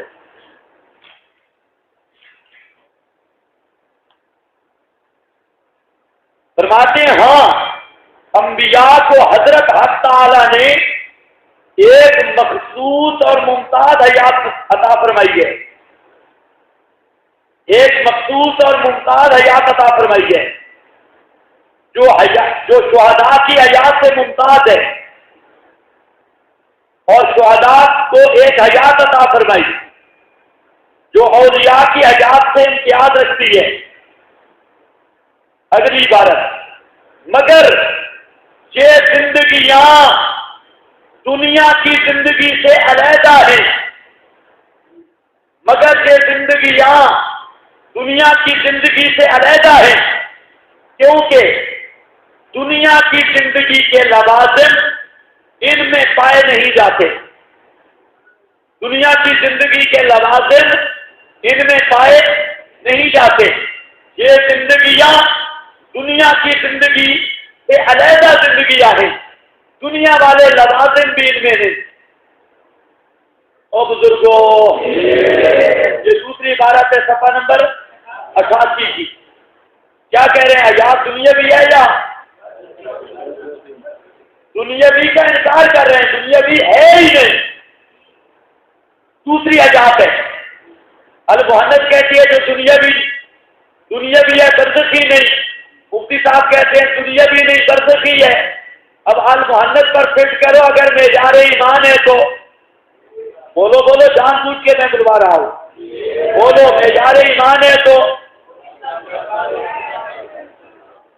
مفتی صاحب کا ایمان اگر معیار اہل سنت ہے، اور عبارت سنو اگر معیار دیوبندیت ہے تو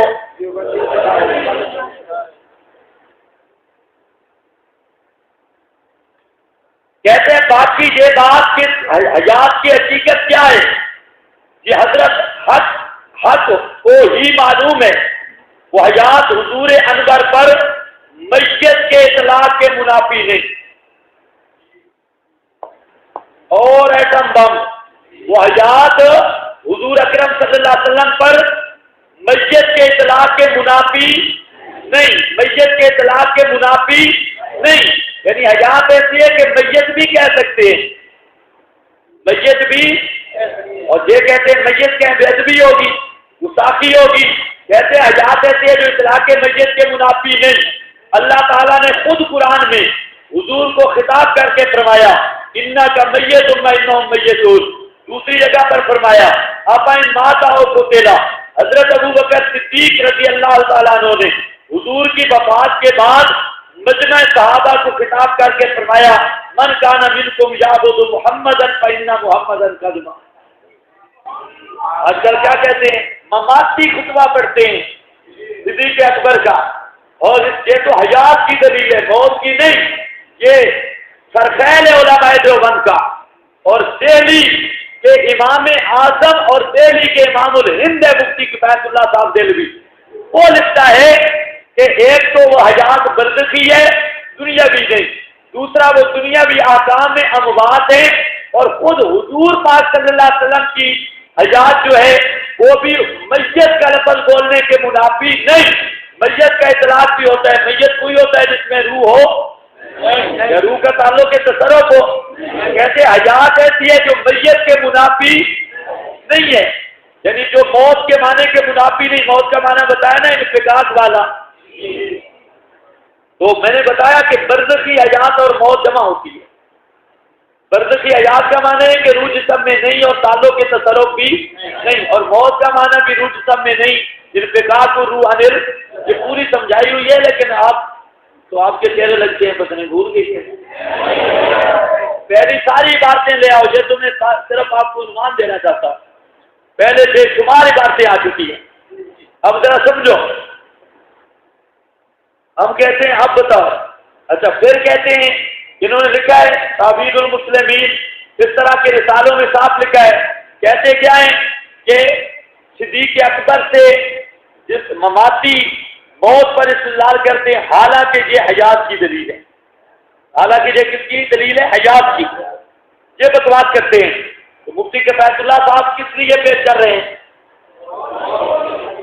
اور یہ دلیل پیش کر رہے ہیں کہ حیات ایسی ہے کہ آپ پر اطلاق میت ہو سکتا ہے، میت کی اطلاق کے منافی ہے. آگے چلو ذرا، یہ تو سارے پچھلے بزرگ ہیں. یہ وہ عبارت ہے جس کا وعدہ تھا، فتح الباری ہے. پچھلے بزرگ تو سارے کے سارے یہ کہتے ہیں برزخی ہے، برزخی ہے، برزخی ہے، برزخی. یہ سارے، یہ فتح الباری وہ صرف میں علماء دیوبند کی بات کر رہا تھا. یہاں پر یہ صفحہ نمبر 4 ہے فتح الباری کا، اور یہ جلد نمبر ہے 7ویں جلد ہے، بیروتی چھاپا ہے. اور یہ دوسرا صفحہ 298، پہلے صفحہ 4 سے ابتدا کرتے ہیں.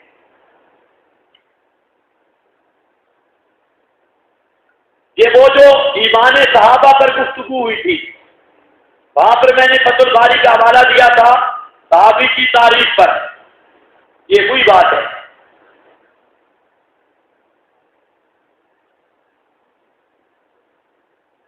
بہادر حیات لیست دنیاویہ، ہادہ الحیات لیست دنیا کیسی ہوگی، لیست دنیاویہ فانما ہی اخرویۃ. انما خیال کرنا ہے، انما ہیجا اخرویۃ لا تتعلق بها.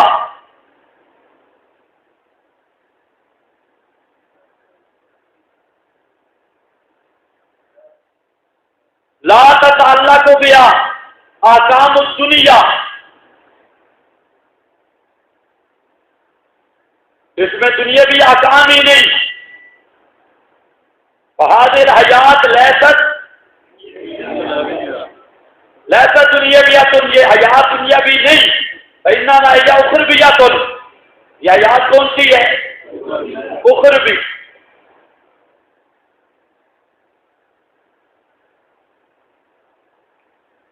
یہ فتح الباری کا صفحہ نمبر 4۔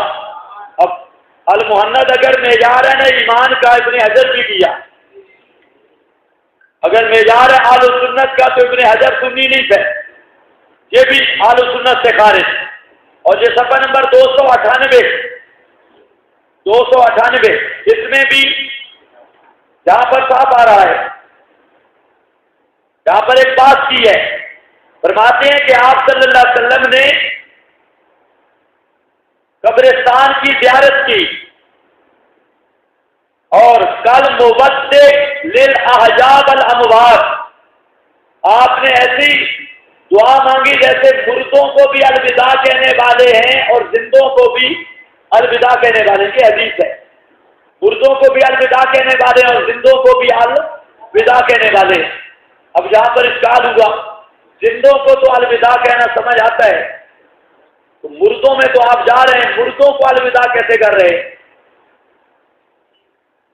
کیا مصیبت ہے؟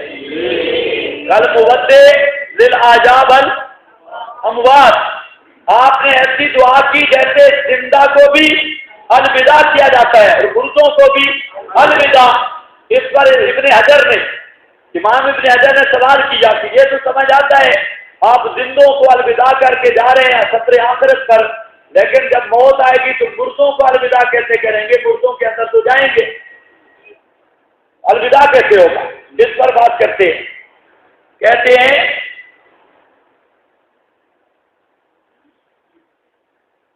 اما توضیح الاموات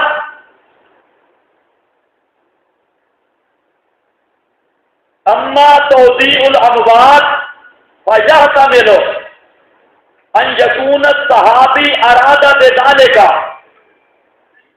انقطاع زیارتہ الاموات بجسدہ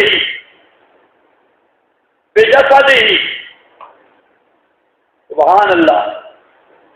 ابن حجر کہتا ہے کہ کل مودع کا جملہ للاموات، توضیح اموات کیا ہے؟ مردوں کو الوداع کہنا، وہ یہ ہے کہ اس جسم کے ساتھ ہم مردوں سے ملاقات نہیں ہو سکے گی، اس جسم کے ساتھ مردوں اور زندوں سے ملاقات، ہاں روح تو جا کے ملے گی مردوں کو لیکن جسمانی ملاقات نہیں ہوگی۔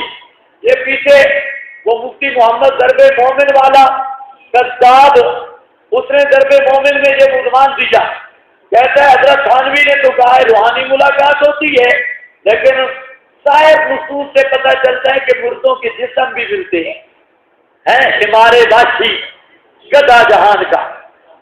کس حدیث کون سی نس ہے تیرے پاس؟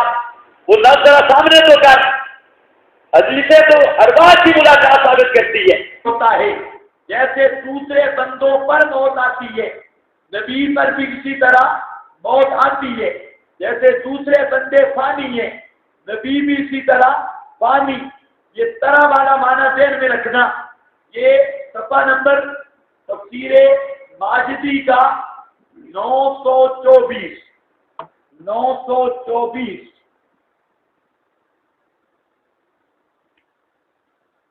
اچھا بھائی، اسی طرح اس پر اور بہت سارے حوالے ہیں۔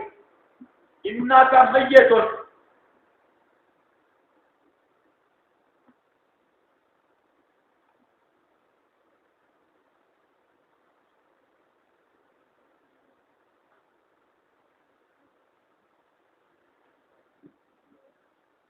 اچھا جی، علامہ عبدالحق حقانی، تفسیر حقانی والے بزرگ، وہ فرماتے ہیں حضرت کی نسبت جو مرنے کا لفظ اطلاق ہوا، حالانکہ آپ شہیدوں سے رتبے میں کہیں بڑھ کر ہیں، اور شہیدوں کی نسبت فرمایا لا تحسبن، کہ ان دنیا کے مشابہ ہی نہیں، حیات دنیا کی تھی نہیں۔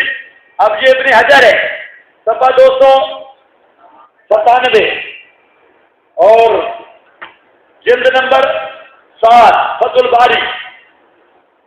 اب ذرا بتاؤ، المحنت کتاب المغازی چل رہی ہے، کتاب المغازی بخاری کی، کیونکہ یہ صفوں کا فرق لگے گا۔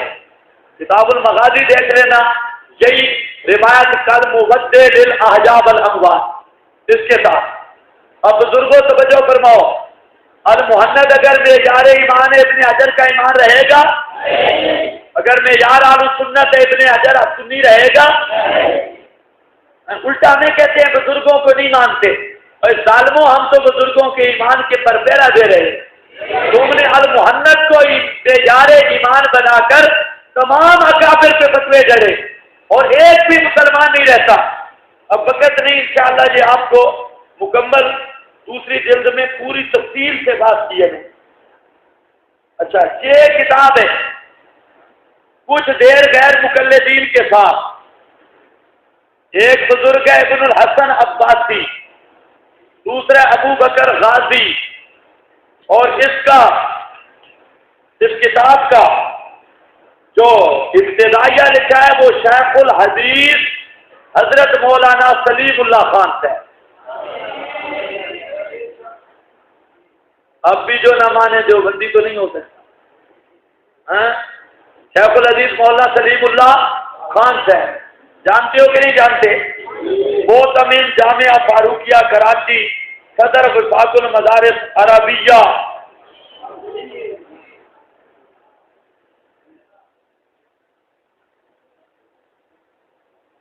کتاب اصل آپ دوسری گئی ہے، چلو دعا کرو حوالہ مل جائے، اسی پہ لکھا ہوا تھا۔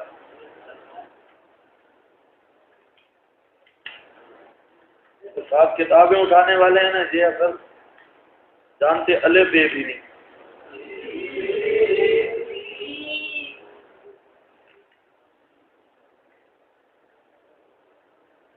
بہت زبردست حوالہ ہے اس کا، یہ آ گیا ہے۔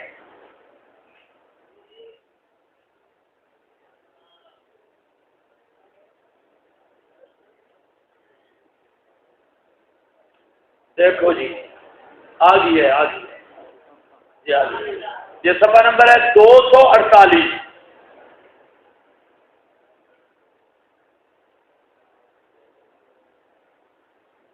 کہتا ہے اہل سنت والجماعت کا متفقہ رائے ہے، اہل سنت والجماعت کی متفقہ رائے ہے نبی کریم صلی اللہ علیہ وسلم کو اپنی قبر میں حیات برزخی حاصل ہے۔ نبی کریم صلی اللہ علیہ وسلم کو اپنی قبر میں حیات دنیاوی یا برزخی؟ حیات برزخی حاصل ہے، جس سے آپ کو اللہ کی نعمتوں کا احساس ہو جاتا ہے، اور اس طرح ناز و نعمت میں آپ زندگی بسر کر رہے ہیں۔ تاہم آپ کی روح مبارک آپ کی طرف اس طرح لوٹ کر نہیں آئی کہ آپ جیسے دنیا میں تھے ایسے دوبارہ زندہ ہو گئے ہوں۔ اس نے یہ عبارت، چلو بھارت، یہ عبارت اس نے کیا لکھی کہ اہل سنت والجماعت کی متفقہ رہے ہیں کہ نبی کریم صلی اللہ علیہ وسلم کو اپنی قبر میں کون سی حیات حاصل ہے؟ حیات برزخی حاصل ہے، اور آپ کی روح جسم میں واپس نہیں آئی، آپ کی روح جسم میں واپس نہیں آئی۔ اہل سنت کا متفقہ نظریہ یہ مولوی سلیم خان اور ابن الحسن عباسی، ابو بکر غازی، یہ اصحاب ثلاثہ، یہ تین کہہ رہے ہیں۔ آپ فرماؤ کیا یہ سچے ہیں؟ اور المحنت کو لے لو، المحنت اگر معیار ایمان ہے تو یہ کہتے ہیں اہل سنت کا متفقہ نظریہ ہے، تو ایک بھی اہل سنت میں سے اہل سنت متفقہ طور پر ایمان سے خارج۔ پتہ نہیں کیا مصیبت ہے، آپ کو سمجھ آ رہی ہے؟ اگر المحنت اہل سنت کا معیار ہے تو اہل سنت یہ کہتے ہیں، اہل سنت برزخی کہتے ہیں، اہل سنت کہتے ہیں آپ کو برزخی حیات حاصل ہے، جبکہ المحنت کہتی ہے دنیا بھی، تو تمام اہل سنت سے خارج، تمام اہل سنت سے خارج۔ اور اگر دیوبندیت کا معیار ہے تو تمام اہل سنت دیوبندیت سے خارج۔ جو معیار بنا لو، دعویٰ ہماری ثابت ہوگا۔ اس لیے ہم کہتے ہیں المحنت کی شانیں بیان کرنا چھوڑ دو، یہ مان لو کہ یہ عبارت کی لفظش ہے بزرگوں کی لفظ ہے، اور لفظوں پر ایمان نہیں بن سکتا وگرنہ دنیا میں کسی بزرگ کا ایمان ثابت نہیں ہوگا اگر المحنت یہ آتے نہیں بے ایمان۔ اسی بات سے کبھی گفتگو کرتے نا کہ المحنت کو معیار مقرر کر کے طرح کرے نا، المحنت کو معیار بنا دیں، جو ایمان بنائے، اہل سنت بنائے، جو بندیت بنائے، اسی پہ گفتگو کر لیں۔ اب تو یہ مولوی سلیم اللہ خان بھی کیا اور کیا بھی کہتے المحنت کے نفس کی وجہ سے، قرآن تو ویسے نہیں مانتا اور المحنت بھی گئی۔ اب بتاؤ المحنت کا منکر مسلمان ان کے نزدیک ہو سکتا ہے؟ مولوی سلیم اللہ کا آپ فیصلہ کر لو، اس کا ابتدائیہ لکھنے کا بھی اس بھی 10 چامن کا شوق ہے، اس سے آگے بڑھو، اس سے آگے بڑھو۔ یہ ہے آئینہ، آئینہ غیر مقلدی، اور یہ چاہے بھی ماشاءاللہ کیا اتحاد اہل سنت والجماعت، اتحاد اہل سنت، لیکن چاہے ایک دفعہ ہی کیا ہے، میں نے 2 تقریروں میں حوالہ دیا پھر چھوڑ دیا۔ یہ اتحاد اہل سنت، اس میں یہ میرے پاس صفحہ اس کا 193، کوئی عبارت بھی ماشاءاللہ نکل رہی ہے، اس میں 2 عبارتیں آ رہی ہیں۔ یہ جب دوسروں کے خلاف لکھتے ہیں تو پھر بھول جاتے ہیں جس پارٹی کے خلاف ہو۔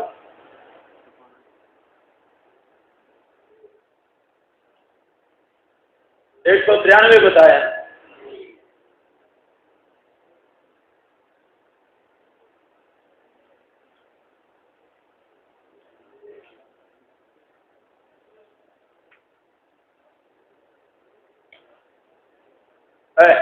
اہل سنت و جماعت کے مابین اس مسئلہ میں 2 رائے نہیں کہ نبی صلی اللہ علیہ وسلم اپنی قبر میں برزخی حیات کے ساتھ زندہ ہے، اپنی قبر میں برزخی حیات کے ساتھ زندہ ہے، مگر حیات دنیا بھی حاصل نہیں ہے، مگر حیات دنیا بھی حاصل نہیں ہے۔ یہ ہے اتحاد اہل سنت والجماعت اور ابو بکر غازی۔ اب بتاؤ المحنت پر اتحادیوں کا ایمان ہے؟ المحنت کہتی ہے حیات و دنیا بیت اللہ برزخیہ، اور یہ اتحادی خود کہتے ہیں حیات برزخیات لا دنیا بیا، دنیا بھی نہیں برزخی ہے۔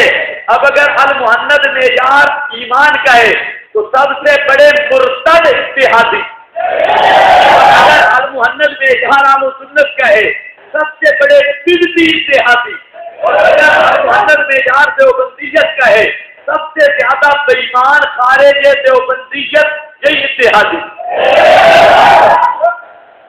اپنی کتاب ہے، اپنا جوتا اپنا چہرہ،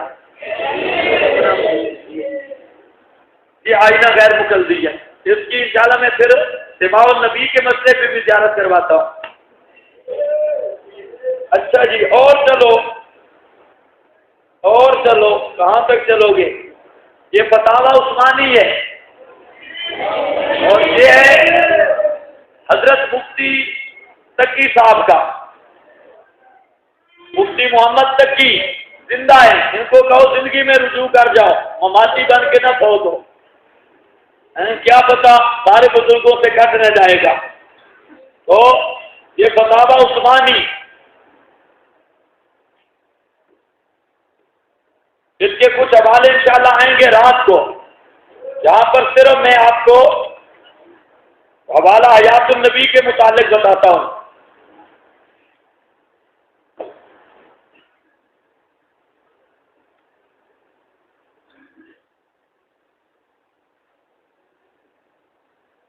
زبردست حوالے ہیں اس کے بھائی، بہت اچھا لکھا ہے۔ اس نے بھی کہ اصل یہ ہے کہ مردوں میں موت کے بعد سننے کی طاقت نہیں، جیسا کہ قرآن کریم میں تصریح ہے، ان اللہ یسمع من یشاء وانت بمسمع من فی القبور۔ آگے لکھتے ہیں کہ امام ابو حنیفہ کی رائے صحیح قول کے مطابق وہی ہے امام ابو حنیفہ کی ہے کہ مردے سنتے سنتے نہیں ہیں۔ آگے اصل جو عبارت ہے حیات النبی پر، وہ میرے ٹائم کتنا رہتا ہے؟ کتنے منٹ؟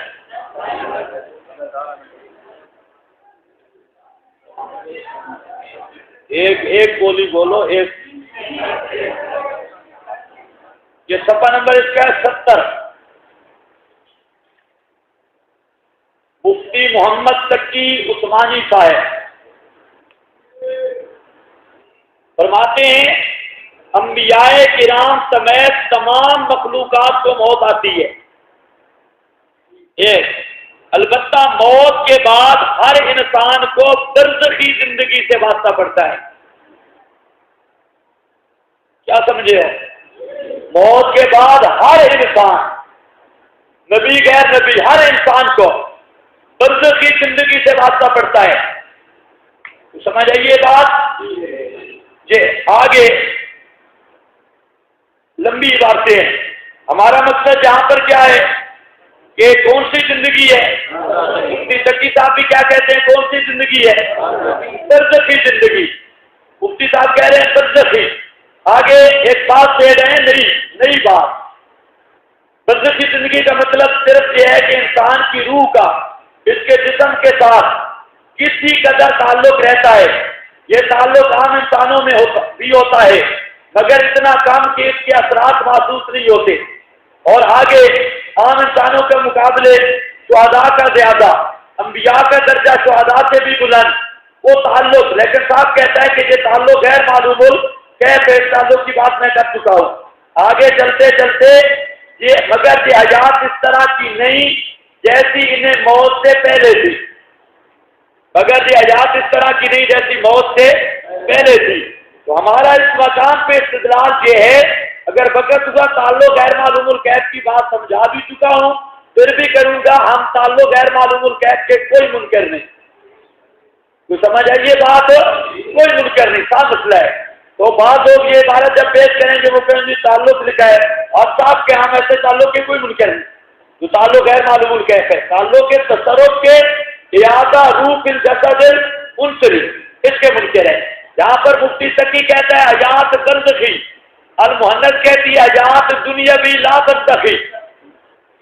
اب المحنت کو معیار ایمان بناؤ تو یہ شیخ الاسلام بھی کیا، اگر وہ معیار اہل سنت ہے تب اہل سنت سے کیا، اگر معیار دیوبندیت ہے دیوبندیت سے کیا۔ اس کے ساتھ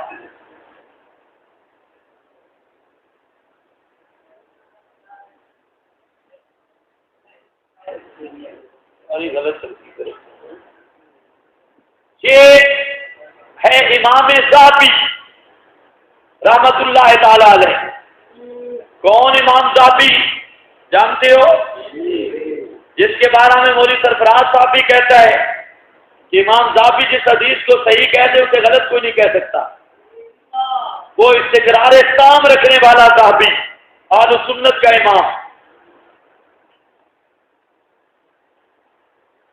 یہ ایک نیا مسئلہ کہ وہ پارٹی کہتی ہے کہ کیا قبر عالم برزخ میں، یہ تو مسئلہ جدا ہے۔ مسئلہ المحنت کا چل رہا ہے۔ المحنت نے کیا کہا ہے؟ المحنت کہتی ہے دنیا بھی ہے برزخی نہیں، اور وہ کہتے ہیں برزخی بھی ہے دنیا بھی ہے۔ تو المحنت کے منکر ہوئے یا نہ ہوئے؟ وہ جدا مسئلہ ہے۔ بات ہے المحنت کیا کہتی ہے، وہ مسئلے پہ گفتگو ہو چکی ہے، مسئلہ حیات ہو چکا ہے بڑی تفصیل کے ساتھ۔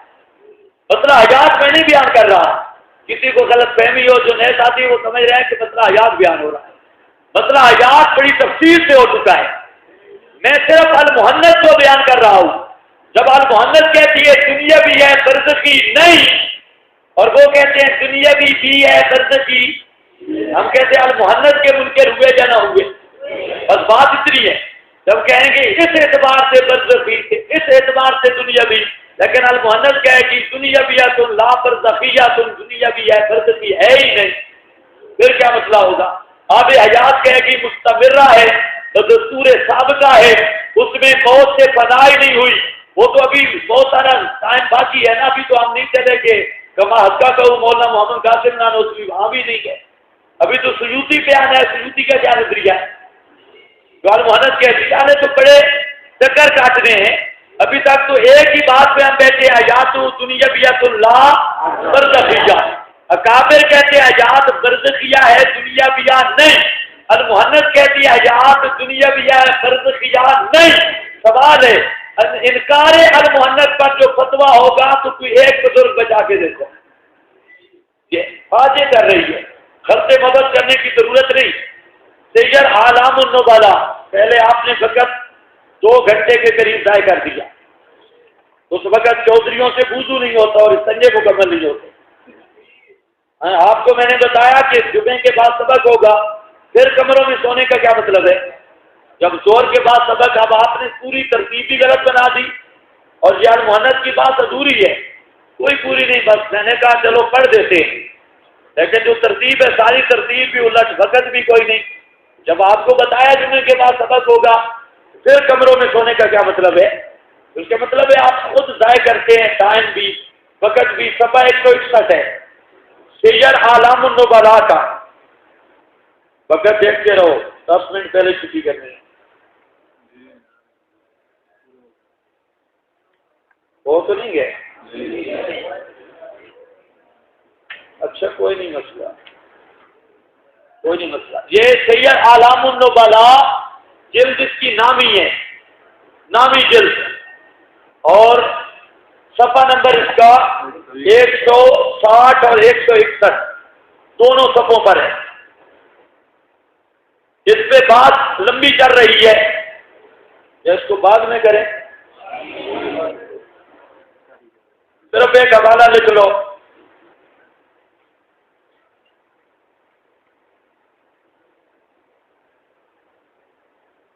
کہتے بہاؤلائے حیاتہم الآن التی فی عالم البرزخ حق، لمبی عبارت اوپر لے آ رہا ہے، انبیاء شہداء دونوں کو ملا کر۔ اوپر جس نے سننا ہے سن لو، سنا دیتا ہوں۔ اچھا یہ التی ہے اکمل من حیات سائر النبیین، حیاتہم بلا ریب اتم و اشرف من حیات الشہداء الذین هم من نزل الکتاب آجاؤن عند ربهم یرزقون، ہؤلاء حیاتہم الآن التی فی عالم البرزخ حق ولکن لیست ہی حیات الدنیاویہ، ولکن لیست ہی حیات الدنیاویہ، لیکن یہ حیات دنیاویہ نہیں، یہ حیات برزخیہ ہے، حیات دنیاویہ نہیں، لیست ہی حیات الدنیا، حیات الدنیاویہ، یہ حیات دنیاویہ نہیں۔ آگے بات لے آیا ہے کہ نجا آدم موسیٰ، وہ حدیث لے آیا ہے کہ حضرت آدم اور حضرت موسیٰ کا مکالمہ ہوا تھا، پڑھی ہے نا حدیث؟ حضرت موسیٰ نے کہا حضرت آدم کو اگر درخت نہ کھاتا تو ہمیں مشقت میں نہ ڈالتا۔ آدم نے کہا یہ تو پہلے لکھا، وہ ایک مناظرہ ہوا تھا، اس مناظرہ میں یہ کہتا ہے مناظرہ کہاں ہوا تھا کہ لما حتجا علیہ موسیٰ وحجہ آدم بالعلم الثابت کان اجتماعہما حقا وہما فی عالم البرزخ، وما فی عالم البرزخ، برزخی اجتماع۔ المحنت لیے کرتے اور یہ سنی تھا یا نہیں تھا؟ تجھے المحنت کا منکر امام ذابی، اب المحنت کا منکر بے ایمان ہے تو فتویٰ امام ذابی کر، المحنت کا منکر اہل سنت سے خارج ہے، امام ذابی اہل سنت سے خارج، المحنت کا منکر اگر اسلام سے خارج ہے تو امام ذابی اسلام سے خارج، اور یہ بیچار ہے اگر ایمان کا تو پھر دنیا میں کوئی ایمان نہیں، پھر ایمان ماسٹر کے بعد بھی نہیں رہے گا، وہ بھی برزخی اور دنیاوی دونوں ملا کے، نہ اس کشتی پہ پاؤں نہ اس پہ۔ اس لیے ہم کہتے ہیں المحنت کی شانیں بیان کرنا چھوڑ دو، بات تو کوئی نہیں ہوئی۔